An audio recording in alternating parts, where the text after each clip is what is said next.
Okay, welcome back to the channel. Today what I'm going to be doing is just a quick review of the Olight P-Run 2. First of all, a disclaimer, Olight have sent this through to me to try out, and what I've been doing is using it for the last 7 days as a headlamp on a hunting trip chasing red deer down the South Island. Okay, so what is it? It's pretty much a torch which also can be converted into a headlamp. I've predominantly used it as a headlamp. So what you get in the box is the actual P-Run 2 torch itself, a headband which allows you to change it to be used as a headlamp, a magnetic charging cable which is super cool, so nice and easy, clips in and charges, and then finally you get this little clip which just sits in here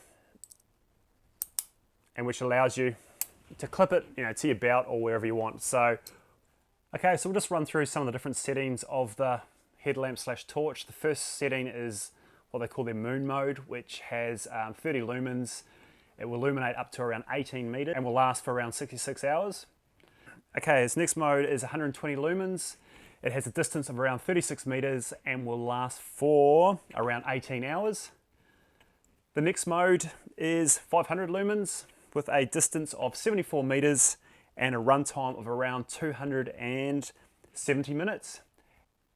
And finally, what we have is the 2500 lumens. Now what I found is that it would only last for a couple minutes before it would actually shut that down and revert back to one of the lower modes. It has a distance of around 160 meters. And what this torch also has is an inbuilt sensor. So when it is on the highest mode, as you get closer to an item, it will actually reduce the intensity of the beam to make sure that if it does turn on in your pack, it's not going to get, because these do get very warm at the 2500 lumens, it's just going to ensure that it's not going to burn something in your pack. What I did find was the lock on this is super simple. All you have to do is hold it down for about 3 seconds and it will just lock itself. Once again, to turn it back on, just hold it down and then you're back up and running. Very easy, just got the one single button on the unit just to go through. It does have an SOS feature, so if you tap it 3 times, it's going to go into an SOS feature. So 3 quick, 3 long, 3 quick. So that's quite a cool feature if you do come unstuck while in the bush. So what I thought I'd just do is give you a bit of a run through of what I found from my trip I just got back from. Overall, the unit went really well. It is, one thing I have noticed is it is a little bit heavier than what I have run previously. So I just had to make sure I really firmed this up for the actual band itself. But once it's on there, you just you forget it's there.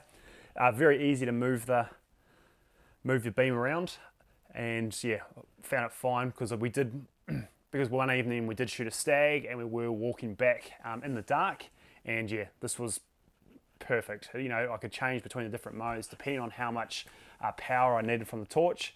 Even at the end when we're trying to find the tent, I had to boost it right up to 2500 lumens to actually get that distance and try and nail down where the tent was. But yeah, so far it's been great. The only other thing I probably do miss is there is no way to actually change the spread of the light. So you are set with the one setting. There isn't any kind of dial or anything to change it from there's nothing to change it from like a wide beam to a quite a focus beam, which I have found on other headlamps was quite useful. This here you just have the kind of wide beam, but yeah. So what I am doing, I am off on another trip tomorrow. So once again I'll be taking this back with me.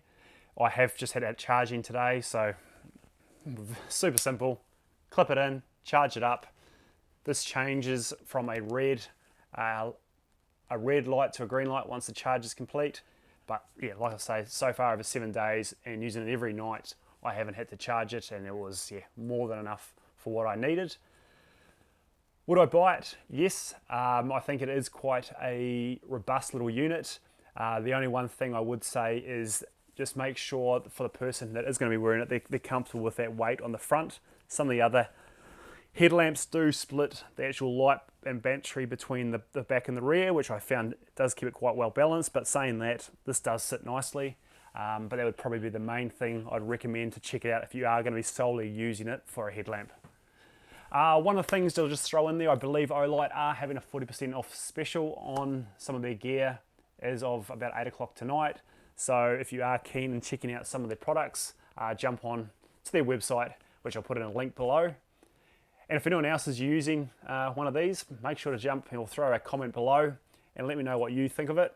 Yeah, I'm pretty keen to get it back out in the bush and see how it goes over the next week while I chase sika deer around here in the North Island of New Zealand. But that's a quick rundown on this torch / headlamp. I hope you've enjoyed. If there are any questions about it, just once again throw a comment below, and once I get out of the bush I'll make sure to answer them. But yeah, like this video, hit subscribe if you want to see more, and I'll catch you on the next video.